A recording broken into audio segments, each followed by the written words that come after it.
So we meet again with the live divine mother's wine. Most people think, oh, it's difficult philosophy and don't read it, or they find genuinely it's difficult, perhaps. But my own feeling is it's the most direct, it's very easy, very simple. The problem is that if I don't have the right question, then the answer will not make any meaning to me. So, if we are satisfied, for example, with Mayavad, that the world is nothing but an illusion, then as you go through pages, why is Aurobindo describing all this? We want to read that. Oh, world is an illusion. He will explain that also. But so it becomes, after a while, people feel it's very tedious. Why should I read about matter? Why I should read about life? How does it matter what's happening in the mind? This is a most lazy attitude. That's how I look at it. Lazy. I need to just think of God, remember Him. This is how where India has come down, but this was not the case in those days when the Vedic rishis moved freely around. So we must have the right question. As last time I was saying, there is a book, Hitchhiker's Guide to the Galaxy, and suddenly, after many generations, somebody gets the answer on the computer. The answer is 42. By then, people were searching for an answer. By then, they've forgotten the question. So the whole novel is about that the answer is there, but what is the question? So the life divine is like that. We have too many answers. We have forgotten to question. We have forgotten the question. And that's where we see that the life divine is the solution to the cosmic puzzle. Now that becomes too much. Cosmic puzzles, sir, I have my everyday problem. Let's solve that problem. So there are two ways of looking at life. One is it's a problem which needs to be solved. So when we think about it as a problem to be solved, then there are many possible ways. One of them is cut it off into two pieces. So illusionism is like that. There is no real problem. It's all a fabrication of the senses. That's how you conceive, perceive. But in reality, there is no real problem. It doesn't help us.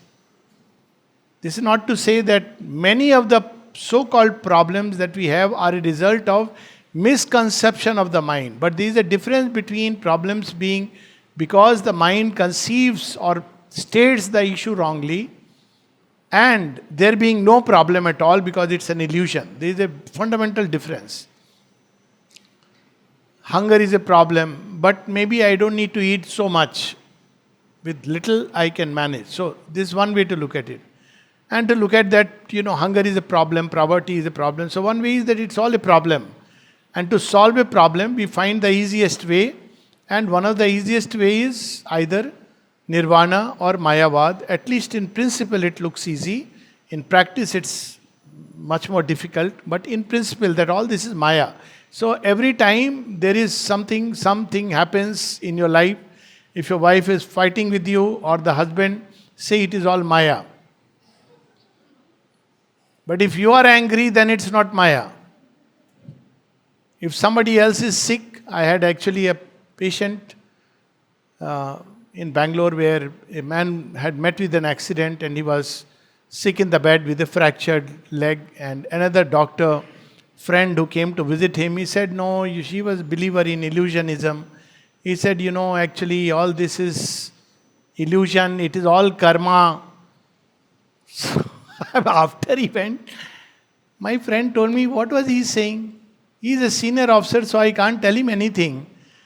A truck has hit me, so I have fallen. And he is blaming it on my karma. I had nothing to do with the truck or the driver who was probably drunk.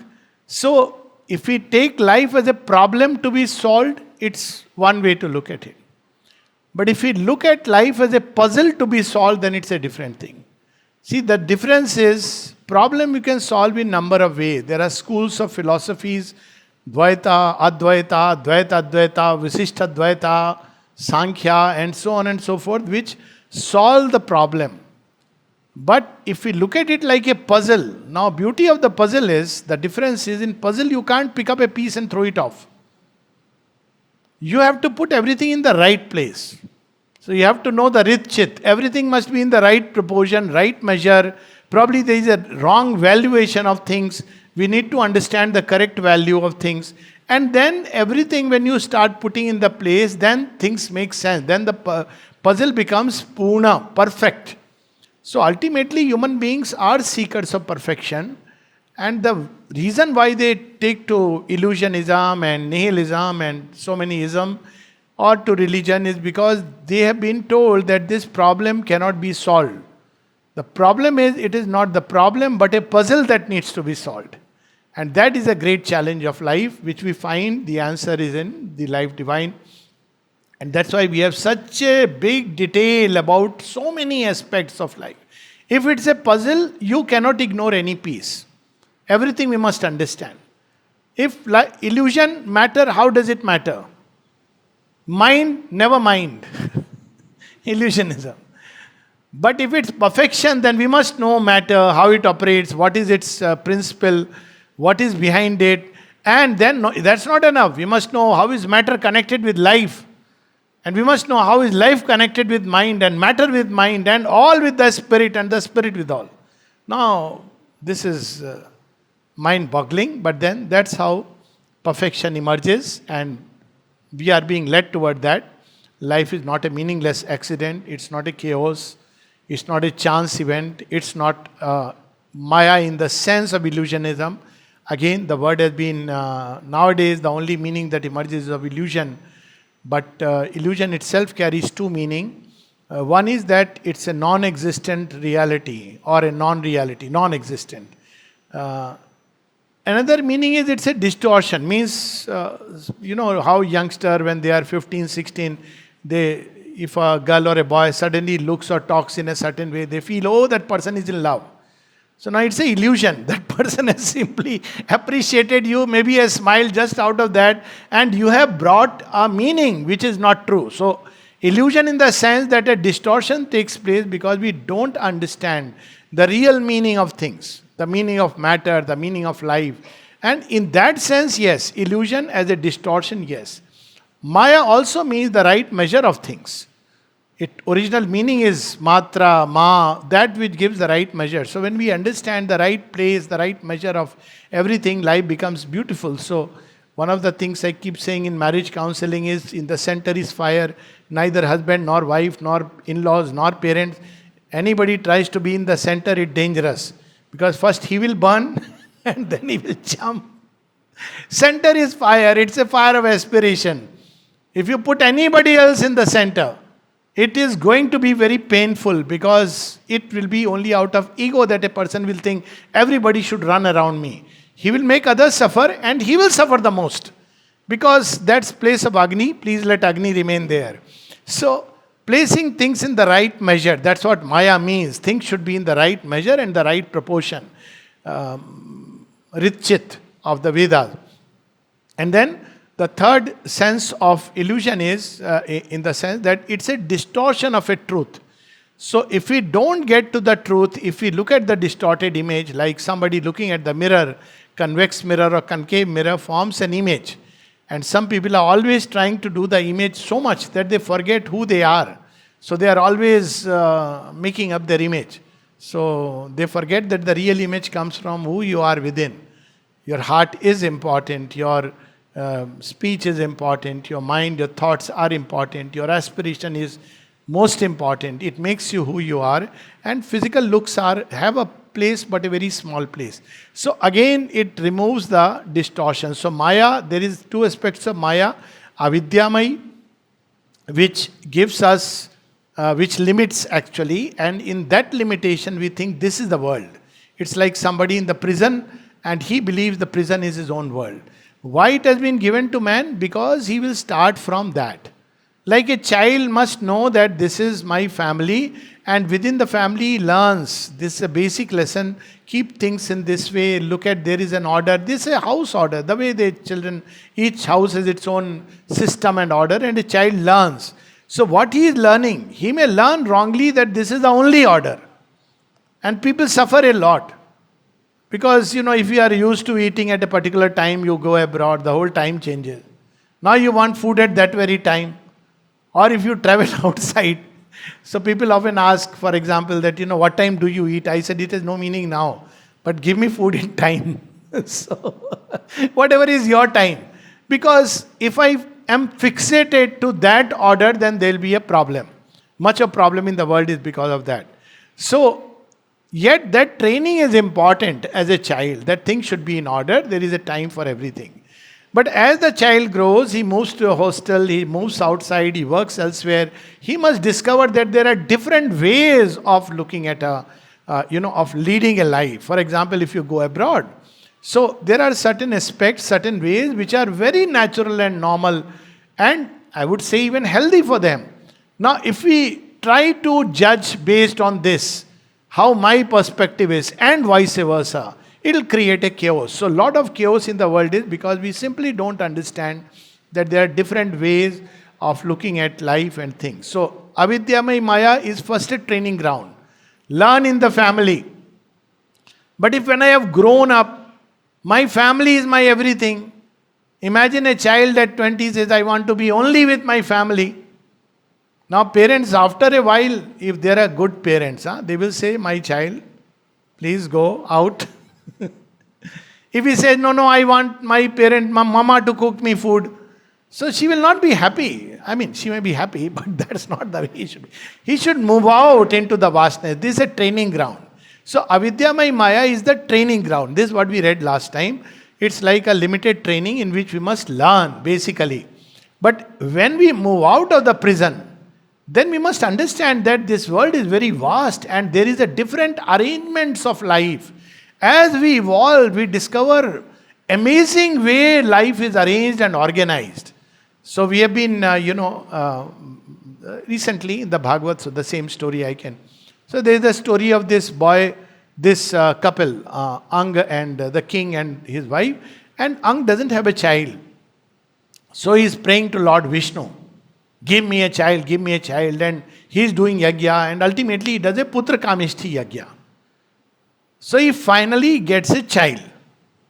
Now that child, they celebrate initially, but that child becomes a deadly child. So much so that, everybody is in trouble because of this child. Ultimately, the father runs away. And when he runs away, he says, it was very nice that I didn't have a child. But then he makes a very interesting observation, which touches the heart of the problem. He says, if God gave me a good child, I would have been too attached to him and I would have not remembered him. Now look at how he is looking at it. Because he gave me a difficult child, a problem child, a cruel child, I am looking at God all the time. So he turns the problem into a puzzle which solves his difficulty. So many times when we look at life with that perspective, things change. We laugh at things over which we unfortunately feel sad. So to that extent, self-limiting Maya or Avidyamay Maya or a life of ignorance is a preparation in which we get trained for a life of knowledge. So here we have ignorance and knowledge. Ignorance is limited knowledge, partial knowledge, in which our limited experience of things seems true. So based on that we judge God. Oh, why did he give? We have famous pad by Surdas. He says, Karman की गति न्यारी उज्ज्वल पंख दिए बगुले को कोयल के ही विधिकारी. Why you gave nice white fair complexion to kingfisher bagula, and why you made koel dark? The poet doesn't answer, but the answer is obvious. Thank God, her voice everybody will be drawn to, but nobody will come too near. She is safe. And the bagula will be disliked by anybody because of his deeds and actions. Because something he gave something to the bagula which he turns into a kingfisher, into a power of deception. He can stay still, concentrated, but he is looking for fish. So if you look at it life from a larger vision, then the whole arrangement of things begins to change. So Vidyamayi is not necessarily, doesn't mean that ignorance is meaningless. It simply means we begin to understand the truth of things. That's why last time we had read this whole chapter, that's why in a kind of summary, that living by Vidya alone, oneness, all is God, and discarding it as illusion is not the right way. Living by the illusion alone and this is ignorance and this is the only real thing, there is no reality of oneness, no reality of divine, is also a darkness. He says vidyancha vidyancha yasta dvedobhyam saha. Live in the world of avidya, multiple forms and they're dealing, but always with vidya in the background. So vidya is the one which should guide us in our relation with everybody. We cannot say that everybody is God, everybody is divine, therefore I'll pick up the serpent and put it on my neck because Shiva does that. Bad example. Logically also very bad example, because if you are in Shiva consciousness, do it. Be sure you are Shiva. The other part is avidya alone, where you mercilessly kill, like Janmejay was doing. Oh, snake is horrible, snake is poisonous. That is also wrong. You must understand that there are poisonous snakes. They have their own place in the world. If there were no snakes, we would hate rats. There would be so many, probably eat all the grains. So they have their own place. They shouldn't cross our path. If something comes on our path, must understand its nature. Don't disturb it. 99.9999% will do nothing. Unless you have stepped over it. Because by nature they are shy and afraid. Unless you meet a mamba, but mamba is not easy to meet. You have to go to Africa to meet mamba. Even cobra will hiss and tell you stay away. So when we look at life from that perspective, then things begin to change. So life divine is about living life to start with beautifully, rightly, and then of course divinely. So this is the background. And in that process, Aurobindo is discarding nothing. He is giving us the truth of everything and reconciling and synthesize it. This is one of the main work. If we look at Aurobindo's work, it's a great synthesis. Synthesis of the diverse elements of creation and life, bringing them together in the right measure. Synthesis is not a compromise. Synthesis is not that material life and spiritual life. Some people say, oh, nowadays, my Guruji also teaches life divine. He says material life has its own place and spiritual life has its own place. No, that is true. But what is that place? So the moment we understand that material life, including our body, has to become an instrument of the divine spirit, then it makes a meaning. But if it yes, give unto Caesar what is due to Caesar and give unto whoever, whatever is due to him, is not what is being taught. That life has its place, divine has its own place. That may be the ideal of Jivan Mukti. But here, how life can be transformed into an instrument of the divine, that's why it is life divine. How we can live divinely and freely. At one place, the mother says, this is what Krishna came to teach to the world.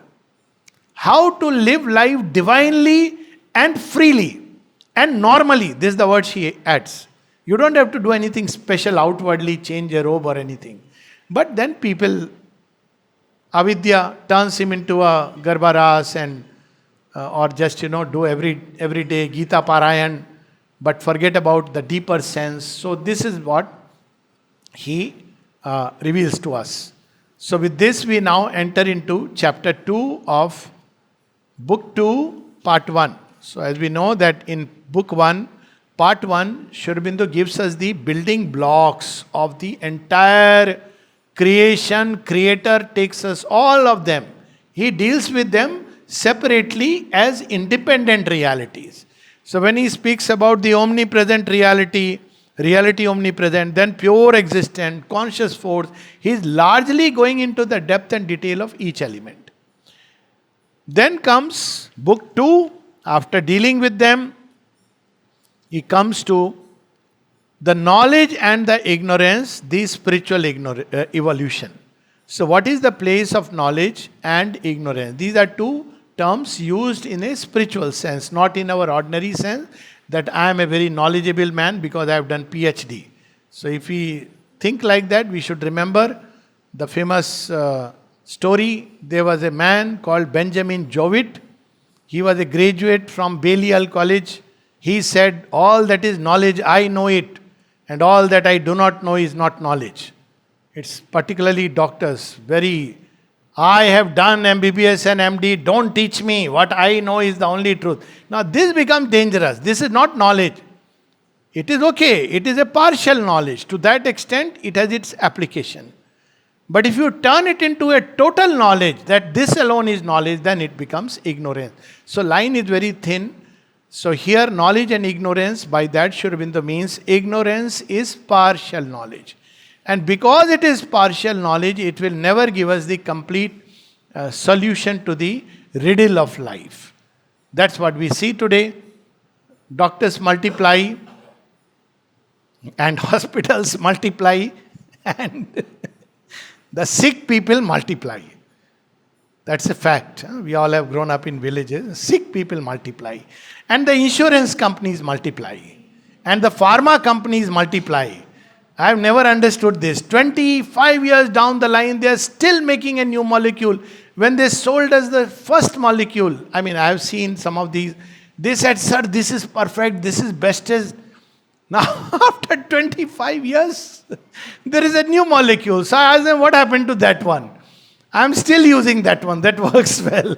So this is a big challenge that, knowledge and ignorance. Ignorance is partial knowledge. It has its place, not only as a vyavaharik practical place, not like the Shankaracharya's ultimate reconciliation is illusion, there is its own place. No. Because in the growing ascending step and in the returning step, we'll talk about it later, it has its own, it's like a small little thing which has its place not as an illusion or simply a practical thing, but from that whole continuum of knowledge to ignorance. And the story of the mother when she would ask Dr. Bisht, he was director in JIPMER, he also became WHO president for some time, associated with our Namaha, a devotee. And mother would ask him sometimes, see, I have a swelling here, I want from you, how do you look at it? How do you understand it? He thought mother wants a treatment. He said, no. She said, no. I just want you to explain to me in your terms. Because that is a kind of knowledge, a partial knowledge which is important, is at its own place. It's like Sri Rama asking Hanumanji to get Sanjeevani Bhuti. So it has its place. But it is not either or. And not only that, we will see later, even that can be transformed by the influx of a greater knowledge. So this is the knowledge and the ignorance, the spiritual evolution. So spiritual evolution takes place in two phases, which we see in part 1 and part 2. So the first phase is from ignorance to knowledge. Asado ma sadgamya, tamaso ma jyotirgamya, mrityur ma amritam gamya. So you have arrived at a fundamental knowledge, the truth of oneness. But the second phase is the knowledge and the spiritual evolution. When you have the knowledge that there is one divine reality, not intellectual, but as a fact of existence. Now, how will that divine reality deal with everything in creation? One is that in ignorance we deal, and we know there is God behind. But how will the divine deal with these different aspects of creation? What is their fate? What is their destiny? And ultimately taking us right up to transformation of the human and the society. So these are the two basic parts. And we had read last time, chapter 1, indeterminates, cosmic determinations and the indeterminable. That we know that what are the indeterminates? Indeterminates are like stem cells which can take any side. It can flow into any side. Or if we go even before that. So indeterminates would be just particles which are floating in space and time. Then there are the cosmic determinations. These particles will join into atoms, stem cells will grow in certain ways. Because there is a cosmic determinant, mean there is a compulsion in them. Why this cell will grow into this particular cell? Now this is a very fascinating field. And how in cloning, how you can change, at what stage, all that is one part of it. That there is something which compels that out of the cell of a yeast will emerge yeast. 98% cells are, the chromosomes are similar in human beings and the chimpanzee. But look at the world of difference.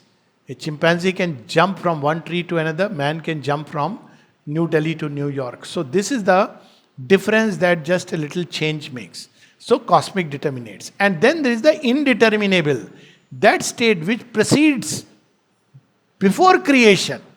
So we have Sachidananda in its indeterminate state. It's present everywhere in everything.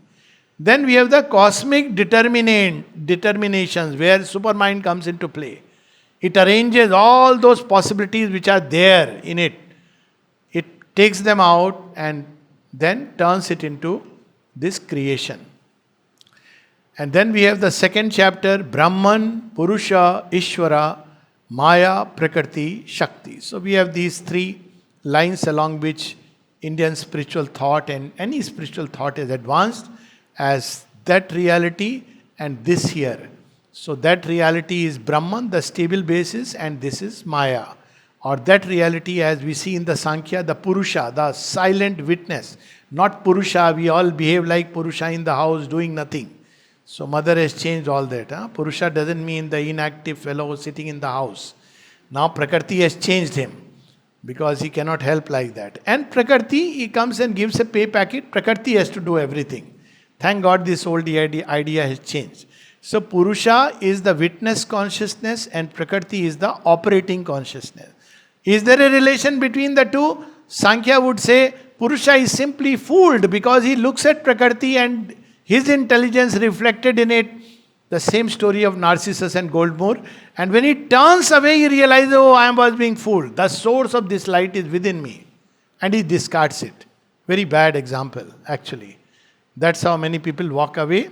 In one of the ashram, I met a so-called sannyasi, and he tried to impress me by saying, I have left everything and come.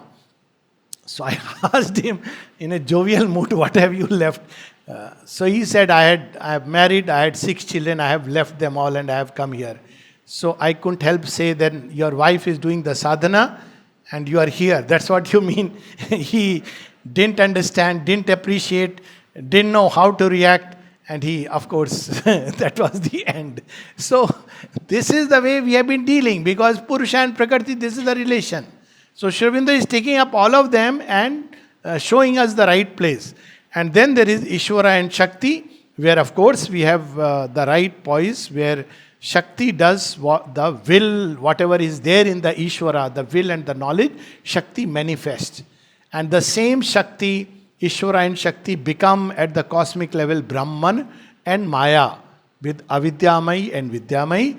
And the same becomes at the individual level Purusha and Prakriti. So it depends on where and what poise we look. So he reconciles these 3 streams of thought which have occupied Indian spiritual quest. And now we turn to the chapter 3, another, as I said, opposites which Sri Aurobindo is reconciling. The eternal and the individual, and we come to page 380. Okay, my hand is there only. So, eternal, that which doesn't perish, it is not born, it doesn't die. It's forever the same, it's stable. Individual, that which is born, that which grows, that which dies. This is the common understanding of the individual. And therefore, the natural reaction of in spiritual thought, as I said, not solving the puzzle, but solving a problem. Because as an individual, we find ourselves very limited. And therefore, the usual solution is, as an individual, whatever you are experiencing is ultimately ignorance and illusion. The only thing is to find whatever way to come out of it and live in the sense of the eternal. It's true that that experience is very enthralling, because even a little contact and touch of it takes away a lot of pain and suffering. It's true. Because whenever things arise, they are like, okay, like that story of the king that he was given a mantra by one sage. He was told, don't open it except when you are in a problem, real problem. So problem didn't come, he kept it with him till one day the kingdom was annexed and the people were chasing him, the army of the other kingdom, and he was running away when he reached a abysm, chasm. He can't jump over it. Behind there is the army which has caught him now. He is on the heels. So he remembers, there was something with me, my safety. So he opens. And when he reads it, he begins to laugh. Now these people are in, why he is laughing? He is not supposed to laugh. Is he gone mad? So he said, no. What I have seen has changed me completely, my perspective. Now they all want that. He says, see, if you come near me, I am going to eat it. You will lose it. But if you let go of me, I am going to give this formula to you. So they debate, discuss, finally said, what a formula that, in war, when death is nearby, it will make us free of fear. Okay, fine. One fellow, king only, kingdom we have, let the king run away. So the king runs away, leaving the formula. And all that was written on the paper was, this too shall pass away. So that's how we normally navigate through life. There is the eternal, which is the true. And this will pass away. The result is we develop an attitude which is chalta hai. It's the same attitude. Arre, theek hai. We have developed that attitude. Something, a bridge collapses. Okay, it happens. Maya. See, the extreme. This too will pass away. So we don't strive towards perfection. So we can have that attitude after that contact that all this individual life is ultimately a passing thing. We have to deal with it practically. That's how Shankaracharya at the end goes. That there is a practical truth in it or whatever, vyavaharik. You have to follow it. But ultimately, or you can say it's like the pot in which the tree is growing and then you have to break the pot and the tree has grown. Wherever it grows, goes ascend to heaven or is repotted. It should be repotted, but that's a different story. So there is the relation between the individual and the eternal is described like that. Now Aurobindo takes up the question, but is there an abiding truth about the individual? Which actually if we see is so important. Because all our life is driven by the sense of being an individual. Eternal is somewhere in the background. Cosmic is too vast for us, but individual is real, near. So he takes up this problem that if individual has no ultimate reality, if it's only an illusion, then the only thing is, be practical, navigate, but focus on the eternal. That's how we have the famous Shiv Stuti, Shivoham, Shivoham. All these are elements, they melt into each other. But if individual has a reality, whatever it be, then we must understand what it is and its relation with the eternal. This is the subject of this chapter. And Aurobindo starts with the famous, these, as we know, these quotations were not given by Aurobindo, they were approved by Aurobindo. Purani ji had taken them out, showed to him, and then he had put them. So here is the quotation from Isha Upanishad, He am I, Soham Asmi. So there is a truth of this I which is other than what I conceive today. Not Aham Brahmasmi means this has no reality. But he is not saying that. He is saying He am I.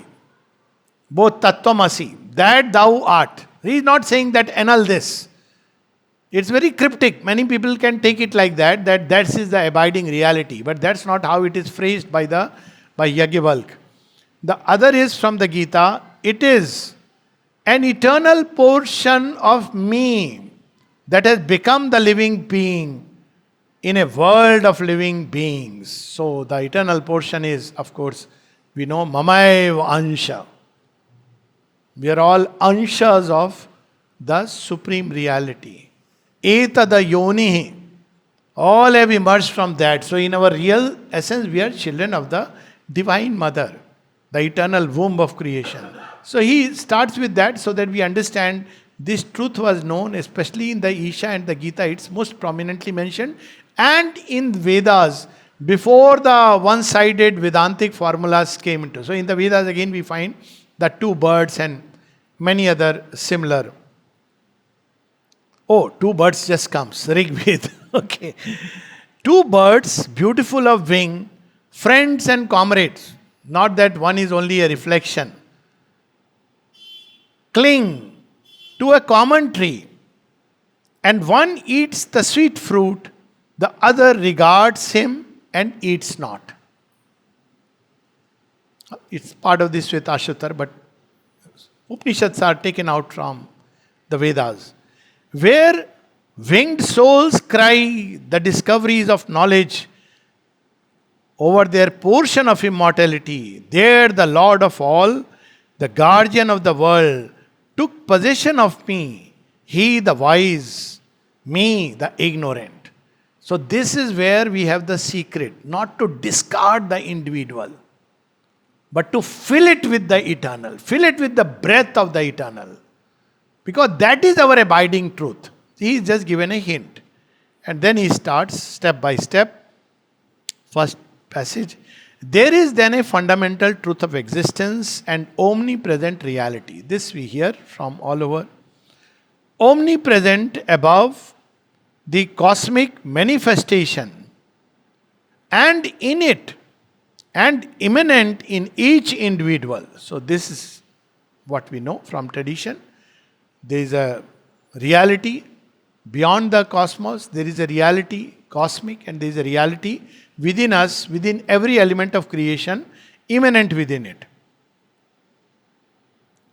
There is also a dynamic power of this omnipresence, which Maya or Shakti or Prakriti, a creative or self-manifesting action of its infinite consciousness force. There is, as a phase or movement of the self-manifestation, a descent into an apparent material inconscience, an awakening of the individual out of the inconscience, and an evolution of his being into the spiritual and supramental consciousness and power of the reality, into his own universal and transcendent self and source of existence. It is on this foundation that we have to base our conception of a truth in our terrestrial being and the possibility of a divine life in material nature. So very simple. Let's say that, a person is playing a role, let's say of a doctor. So when he's playing the role of a doctor, he is fully absorbed in seeing, so much so that he has forgotten everything around him. If his son comes and says, Dad, he may get annoyed, and he should not be annoyed, that's a different thing. But he may say, don't disturb me, because he is completely absorbed. He has forgotten for a while that I am also a dad. At the same time, after finishing, maybe he attends to the child, but when he goes home, maybe his own dad is also still living, so he is also a child. So he is playing all the three roles at different moments of time. So similarly, there are three layers of reality. One reality at which we exist, the Father, Son and the Holy Spirit, as we see in Christianity. It is a truth that being the portion of the eternal, in a certain sense, we are one with the eternal. And we must discover it. It's our birthright. It is equally true that as an individual, we are a child of the Divine Mother, which we must discover. That's our birthright. And it is equally true that this child of the Divine Mother can become one with all the children and can extend his field of action into the entire cosmos. Of course, there will be many questions in it. Does it mean everybody does the same thing? No. We'll come to that, but step by step. All these three are not excluding each other. They are actually completing and enriching each other. So, how they are enriching, somebody may ask. So very simple. As a doctor, I can share. A doctor who doesn't have a child or has not been friendly with a child cannot understand the anxieties of a parent when they come with a child. Because for him, it's like, why is she so anxious? She's got just a little fever, it'll be all right. But when you have your own child, you understand the anxieties of a child. So everything has its own place in the totality of things. The divine understands us because he has become us. But when he becomes us, he doesn't forget that he is the divine. This is the difference. That how the mother is playing with a child in her room while a famous politician is waiting outside. And what is she doing? She is cleaning her dress because ink has fallen, Mopati, my child, and all that. And then that politician becomes anxious. Politicians are very busy people except when they are with ... So, so he goes away. And then the disciple asks, Mother, why this child? You spent so much time. He was waiting for you. He could have been of such a help to the ashram, to the work. Mother smiles and says, she knows who he is, why he has come. They only want. But this child has given himself completely to me. So see, the relation changes completely with that knowledge. Many people don't understand the ways of the divine dealing because they don't understand. Divine is seeing with a different eye. And it's classically reflected in one of the ways we treat Vibhishan. If you ask an average person, he is grown up with that milk of Ravan. So he'll say, Vibhishan, who is Vibhishan? Oh, ghar ka bhedi lanka dhai. Must have heard, no? But what about Rama's vision of Vibhishan? Nobody talks about it. Vibhishan is a man who stood for truth. Without receiving the Gita, he understood the Gita. He understood that friends, relative, everything is fine. But none of this is greater than truth. He is a great, really great.